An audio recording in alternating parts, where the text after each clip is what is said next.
أعوذ بالله من الشيطان الرجيم. بسم الله الرحمن الرحيم. الرحمن علم القرآن خلق الإنسان علمه البيان.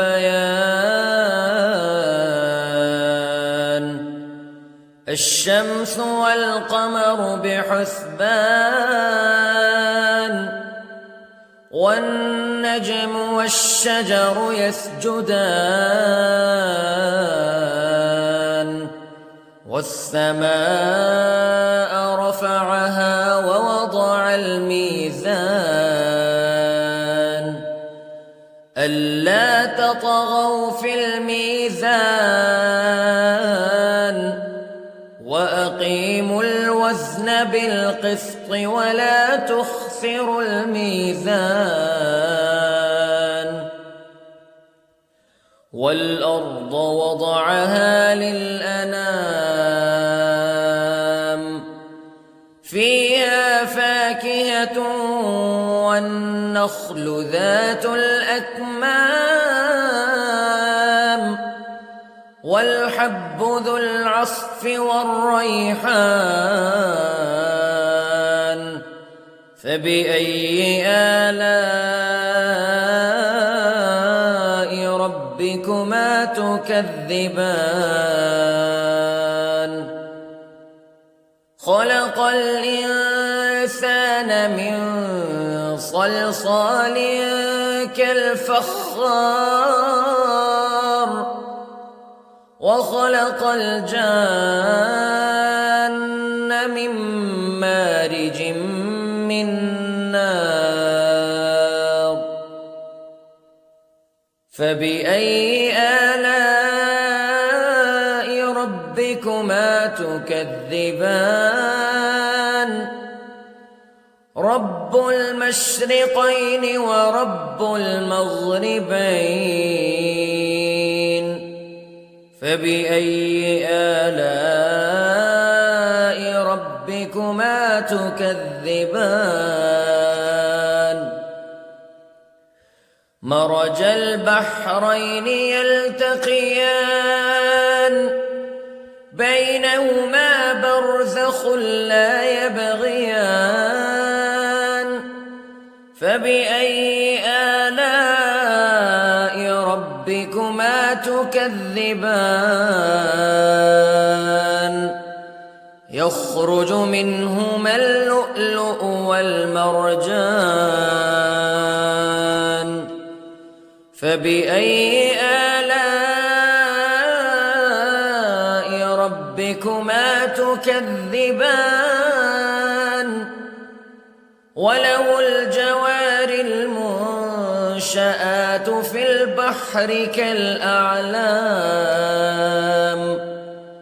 فبأي آلاء ربكما تكذبان. كل من عليها فان ويبقى وجه ربك ذو الجلال والإكرام فبأي آلاء ربكما تكذبان. يسأله من في السماوات والأرض كل يوم هو في شأن فبأي آلاء ربكما تكذبان. سنفرغ لكم أيها الثقلان فبأي آلاء ربكما تكذبان.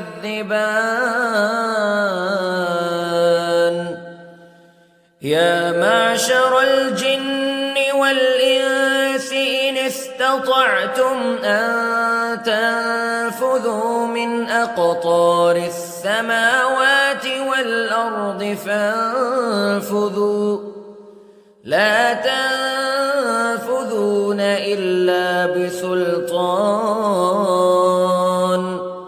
فبأي آلاء ربكما تكذبان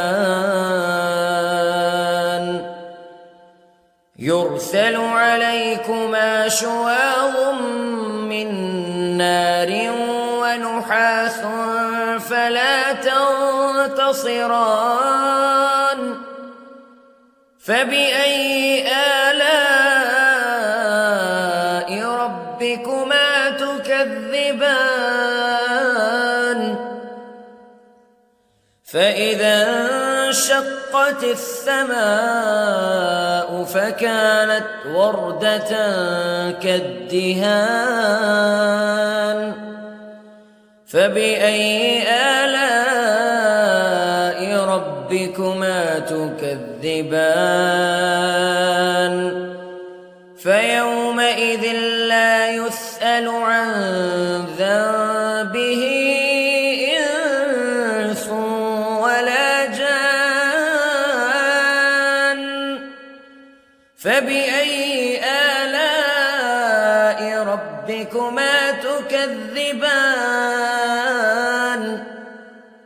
يعرف المجرمون بسيماهم فيؤخذ بالنواصي والأقدام فبأي آلاء ربكما تكذبان هذه جهنم التي يكذب بها المجرمون يطوفون بينها وبين حميم آن فبأي آلاء ربكما تكذبان ولمن خاف مقام ربه جنتان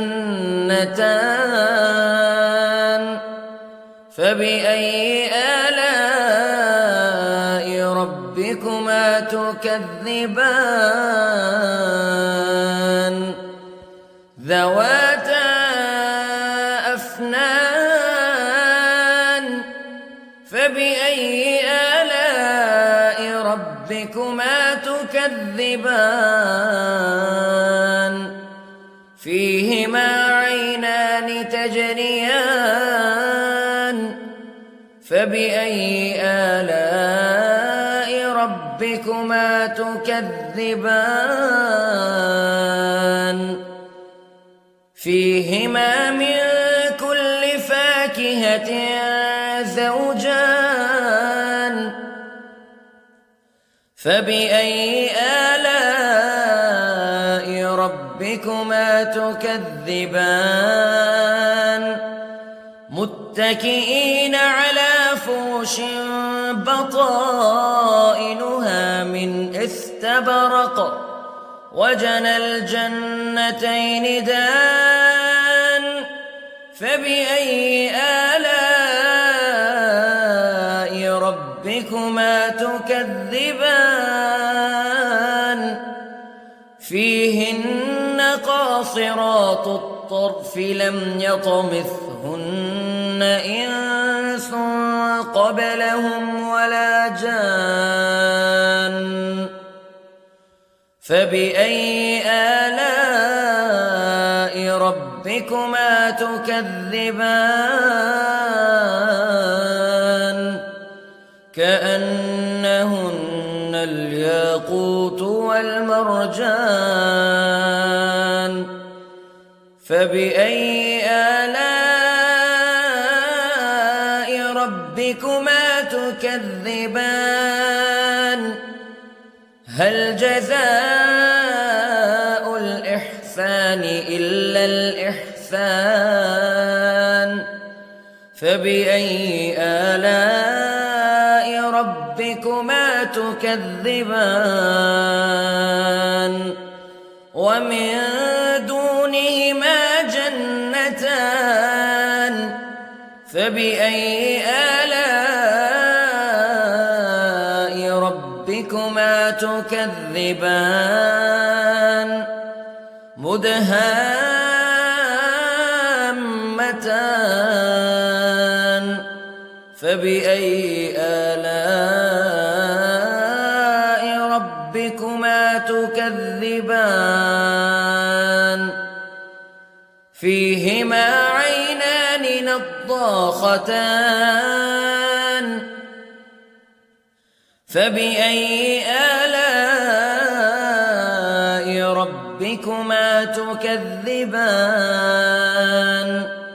فيهما فاكهة ونخل ورمان فبأي آلاء ربكما تكذبان فيهن خيرات حسان فبأي آلاء ربكما تكذبان حور مقصورات في الخيام فبأي آلاء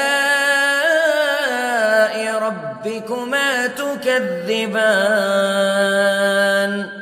لم يطمثهن إنس قبلهم ولا جان فبأي آلاء ربكما تكذبان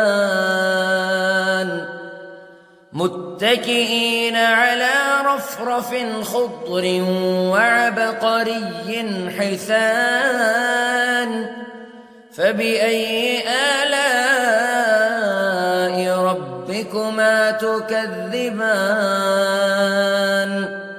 تبارك اسم ربك ذي الجلال والإكرام